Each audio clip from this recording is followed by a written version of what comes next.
ஸ்ரௌதத்மார்த்தாதிகம் கர்ம நிகிலம் ஏன சூத்ரிதம் தஸ்மை சமஸ்த வேதார்த்த விதே விகணசே நமக. வக்ரதுண்ட மகாகாயா சூரியகோடி சமப்பிரபா நிர்விக்னம் குருமே தேவா சர்வகாரேஷு சர்வதா. யோகப்பட்டேன பத்தாங்கம் திரிநேத்திரம் சாந்த விக்கிரகம் தியாயே சமஸ்த தோஷக்னம் வாதாத்மஜ மகல்மஷம் கிருஷ்ணம் வந்தே ஜெகத்குரும். ஜெயந்தி மங்களாகாளி பத்ரகாளி கபாலினி துர்காஷமா சிவாதாத்ரி ஸ்வாகாஸ்வதா நமோஸ்துதே. குரு பிரம்மா குரு விஷ்ணு குருதேவோ மகேஸ்வரகா குரு சாட்சாத் பரம்பிரம்மா தஸ்மை ஸ்ரீ குரவே நமக.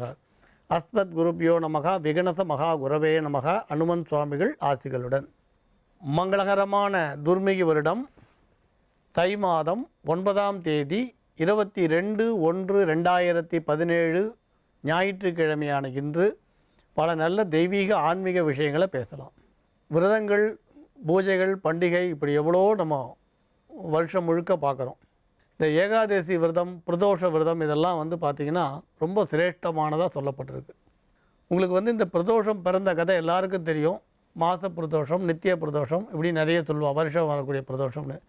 நித்திய பிரதோஷம்ன்றது தினமுமே மாலை வேளை சுவாமிக்குள்ளே சிவபெருமான் உள்ள எல்லா ஜீவராசிகளும் ஒடுங்கிறதா ஒரு ஐதீகம். உங்களுக்கு மாதம் வரக்கூடிய இந்த பிரதோஷ காலத்தில் சிவ தரிசனம் பண்ணுறது எல்லா விதமான தோஷங்களையும் போக்கும்னு சொல்லுவாள்.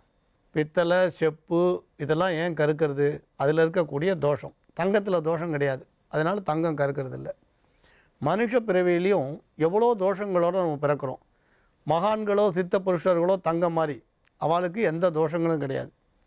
ஆனால் நாம் செப்பு பித்தளை மாதிரி இருக்கிறதுனால இந்த பிரதோஷ காலங்கள், ஏகாதசி விரதங்கள் இதெல்லாம் நம்ம அனுசரிக்கிறதுனால நம்மளோட தோஷங்கள், பாபங்கள்லாம் விலகிறதா சாஸ்திரம் சொல்கிறது.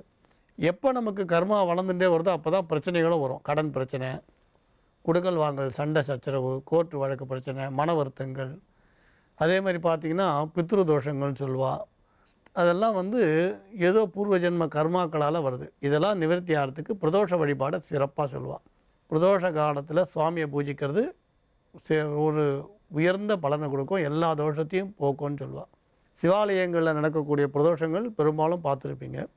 அதனால் இது வழிபாடு ரொம்ப எளிமையானது. இதுக்காக நம்ம பெரிய பணங்கள்லாம் ஒன்றும் செலவு பண்ண வேண்டிய அவசியம் இல்லைன்னு சொல்லுவோம். நரசிம்மர் சுவாமியும் பிரதோஷ பூஜைன்றது நரசிம்மர் சுவாமிக்கும் ரொம்ப சிரேஷ்டமாக சொல்லுவாள்.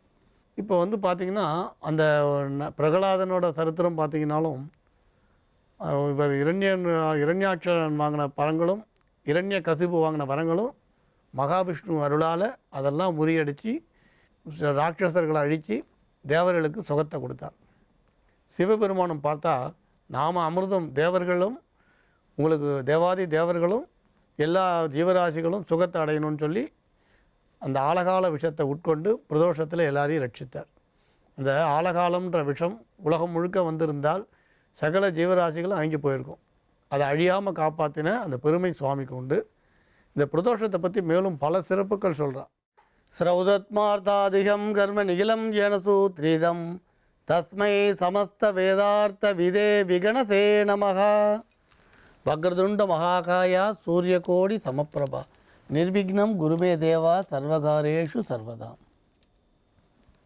யோகப்பட்டேன பத்தாங்கம் திரிநேத்திரம் சாந்த விக்கிரகம் தியாயே சமஸ்த தோஷக்னம் வாதாத்மஜ மகல்மஷம் கிருஷ்ணம் வந்தே ஜெகத்குரும்.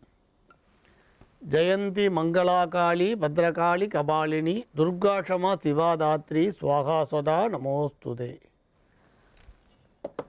குரு பிரம்மா குரு விஷ்ணு குருதேவோ மகேஸ்வரகா குரு சாட்சாத் பரம்பிரம்மா தஸ்மை ஸ்ரீ குரவே நமக. அஸ்மத் குருபியோ நமக விகணச மகா குரவே நமக. அனுமன் சுவாமிகள் ஆசிகளுடன் மங்களகரமான துர்மிகி வருடம் தை மாதம் 10ஆம் தேதி 23/1/2017 திங்கட்கிழமையான இன்று பல நல்ல தெய்வீக விஷயங்களை பார்க்கலாம். நம்ம பூஜைகளில் பலன் கருதி பண்ணாலும் பலன் கருதாமல் பண்ணாலும் புண்ணியம் உண்டு. நிறைய பேர் சொல்லுவா, நம்ம பண்ணுற பூஜைகளோ மந்திரங்களை பற்றியோ நிறைய தெரிஞ்சுக்கணும், அதுக்கான அர்த்தங்களை புரிஞ்சுக்கணும், அதுக்கப்புறம் பூஜைகள் பண்ணணும். முதல்ல ஒரு விஷயத்தை இதில் சொல்லிடுறோம். எந்த மந்திரமோ எந்த ஜபமோ எந்த பூஜையோ உங்களுக்கு அர்த்தம் தெரிஞ்சாலும் தெரியலனாலும் திடமாக சுவாமியை நம்பி வைராக்கியத்தோட பக்தியோடு செய்யுங்க. நீங்கள் அர்த்தம் தெரிஞ்சுக்கலனாலும் பலன் உண்டு. இப்போ பின்கோடுன்னு போடுறீங்க, இப்போ 6,05,000 எழுதி அனுப்புகிறீங்க. நீங்கள் போஸ்டலில் வந்து 6,05,000 எழுதும்போது போஸ்டல் இண்டெக்ஸ் நம்பர் அப்படின்னு தெரியாமையே நீங்கள் பின்கோடு பின்னால் நம்பர் எழுதுறீங்க. போஸ்டல் இண்டெக்ஸ் நம்பர்னு தெரிஞ்சு நம்பர் எழுதினாலும் தெரியாத நம்பர் எழுதினாலும் நம்பர் எழுதின பலன் கட்டாயம் உண்டு. கரெக்டாக போய் சேர்ந்துடும். அந்த போஸ்டல் நம்பர் இந்த பின்கோடு எழுதின உடனே அந்த குறிப்பிட்ட இடத்துக்கு கரெக்டாக போகிறது. அந்த மாதிரி பக்தி இருந்தால் போகிறோம். நீங்கள் இந்த பலன்களை ஆராய்ச்சிகளெல்லாம் எதுக்கும் போக வேண்டாம். இந்த மந்திரத்துக்கு அர்த்தம் தெரியல, வரிக்கு வரி அர்த்தம் தெரிஞ்சு என்ன பண்ண போகிறீங்க? பெரிய விஷயம் பக்தின்னும் போது நம்ம இந்த வாழ்நாளைக்குள்ளே அந்த முழு பக்தியை அனுபவிக்க முடியுமான்னு தெரியாது. அதனால் வாழ்நாள் குறுகியதாக இருக்கிறதுனால நிறைய அர்த்தங்களை தேடி கால நேரத்தை வீண் பண்ணாதீங்க. ஏன்னா நிறைய பேர் சொல்லுவாள், நான் வந்து இந்த மொழி தெரிஞ்சுக்கலையே, நான் அந்த மொழி தெரிஞ்சுக்கலையே. எந்த மொழியும் தெரிஞ்சுக்க வேண்டாம். இப்போ தெரிஞ்ச வரைக்கும் போகிறோம். நீங்கள் ஆராய்ச்சின்னு போனீங்கன்னா கடைசி வரைக்கும் ஆராய்ச்சி பண்ணிக்கிட்டே போக வேண்டியது தான். எல்லா மொழிக்கும் சுவாமி உண்டு. இங்கிலீஷ் மொழி பேசுகிற, ஆங்கிலம் பேசுகிறவளுக்கு சுவாமி இல்லையா? ஹிந்தி பேசுகிறவளுக்கு சுவாமி இல்லையா? எந்த மொழி பேசுனாலும் எல்லா மொழிக்கும் சுவாமி இல்லையாண்ணா? அதனால் நீங்கள் ஏன் கவலைப்படுறீங்க? நீங்கள் கிருஷ்ணான்னு சொல்லுங்கள், பகவான் சொல்லுங்கள், எந்த இதில் வேணால் சொல்லுங்கள். எல்லாம் சர்வதேவ நமஸ்காரம் கேசவம் பிரதிகச்சதினுவான். எதுக்கு சொல்ல வந்தோன்னா, சில நேரங்களில் அந்த பொருளோட மகத்துவம் நமக்கு தெரியாது. அது அந்த பொருளோட அது உள்ளே இருக்கக்கூடிய ஒரு அற்புதமான சக்தி நமக்கு தெரியாமையே நம்ம பூஜை பண்ணுவோம்.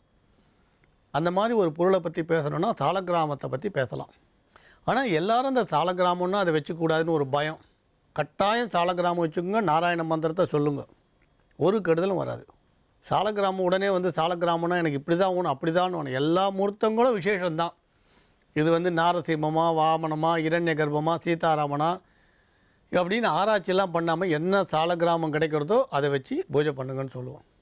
கட்டாயம் உங்களுக்கு செல்வமும் உண்டு, செல்வாக்கம் உண்டு, மோட்சமும் உண்டு. பார்த்திங்கன்னா இந்த சாலக்கிராம மூர்த்தியை பூஜிக்கிறதுனால இகபர சுகமும் கிடைக்கும். இந்த ஜென்மாவில் நமக்கு கிடைக்க வேண்டிய பொருள் செல்வம் கிடைக்கும். அடுத்த ஜென்மாவில் கிடைக்க வேண்டிய அருள் செல்வமும் கிடைக்கும். அப்படி தான் பார்த்திங்கன்னா ஒரு நகரத்தில் ஒரு தயிர் வெண்ணெய் விற்கிறவர், அவர் தயிரும் வெண்ணையும் விற்கிறார். அப்போ ஒரு படிக்கல் ஒன்று காணாமல் போச்சு. உடனே என்ன பண்ணுறா, ஒருத்தர் யாரோ ஒரு இந்த இதெல்லாம் பொருளாக விற்கிறவா ஒரு கருங்கல்லை கொண்டு வந்து கொடுக்குறா. இது பாருங்கள், நன்னா இருக்குது பாருங்கன்னு. அதை பார்த்தா அழகான ஷேப்பில் இருக்குது. எடை போட்டு பார்த்தா கரெக்டாக 1 கிலோ இருக்குது. உடனே என்ன பண்ணிட்டா, அந்த 1 கிலோ பல்லை வச்சுட்டு அந்த கல்லை வச்சுட்டு எடை போட்டு கொடுக்குறா. அந்த காலத்துலலாம் நம்பிக்கை தான். நீங்கள் பார்த்தீங்கன்னா கொட்டாங்காய்ச்சியில் ஒரு அளவு வச்சுட்டு கொடுப்பா. இப்போ தான் நம்ம நிறைய அளவுகள் சொல்கிறோம், ISI முத்திரலாம். அந்த காலத்தில் அப்படிலாம் இல்லை, நம்பிக்கை தான் முதல் அளவு. அப்போ அந்த கருங்கல்லை வச்சுட்டு அவர் என்ன பண்ணுறாருன்னா, டெய்லி தயிரும் எண்ணெயும் கொடுத்துட்ருக்கார். ரொம்ப சாதாரண நிலையில் இருந்தவருக்கு பல லட்சம் கணக்கில் வந்து பார்த்திங்கன்னா பொருள் சேர்ந்துடுத்து, சொந்த வீடு வாகன வசதிலாம் வந்துடுது. இப்போ பொதுவாக வந்து அவர் வந்து சின்ன ஓலை குடிசையிலேருந்து வியாபாரம் பண்ணும்போது பூஜை ரூம்லாம் வச்சுக்கல. பெரிய மாளிகையில் அமைஞ்சு பெரும் தனவந்தனம் ஆன உடனே பூஜை ரூம் கட்டுறார். இந்த பூஜை ரூமில் என்னென்ன பொருள்லாம் வைக்கலான்னு போகும்போது ஒரு பெரியவர், வைணவ பெரியவர் வரார்.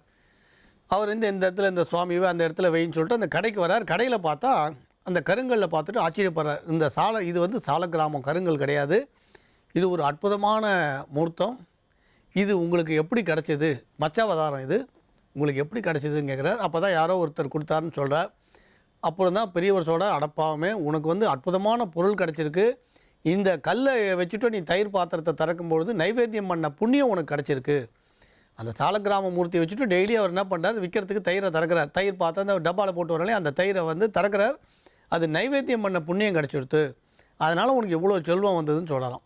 ஆக சாலக்கிராம மூர்த்திக்கு நைவேத்தியம் பண்ண புண்ணியம் தன்னை அறியாமல் சம்பாரித்தவருக்கே லட்சக்கணக்கில் பொருள் சேர்ந்து தான் சொல்வார். நாம் இல்லத்தில் வச்சு நம்பிக்கையோடு செய்யும்பொழுது, சாதாரணமாக சொல்லும்போது நரசிம்ம அவதாரத்தை வச்சு பூஜை பண்ணால் சத்ருத்துவம் போகும், வாராக வச்சு பூஜை பண்ணால் பொருள் சேரும், சந்தான கோபாலகிருஷ்ண சாலக்கிராமத்தை வச்சு பூஜை பண்ணால் குழந்தை பாக்கியம் உண்டாகும், வந்து சுதர்சன எந்த சக்கர சாலக்கிராமத்தை வச்சு பூஜை பண்ணால் சத்ருத்துவம் இல்லாமல் இருக்கும், பகை இல்லாமல் இருக்கும். இப்படி நிறைய சொல்லுவாள். ஆனாலும் நாம் சொல்கிறது சாலக்கிராம மூர்த்தம் எதுவாக இருந்தாலும் விசேஷம்.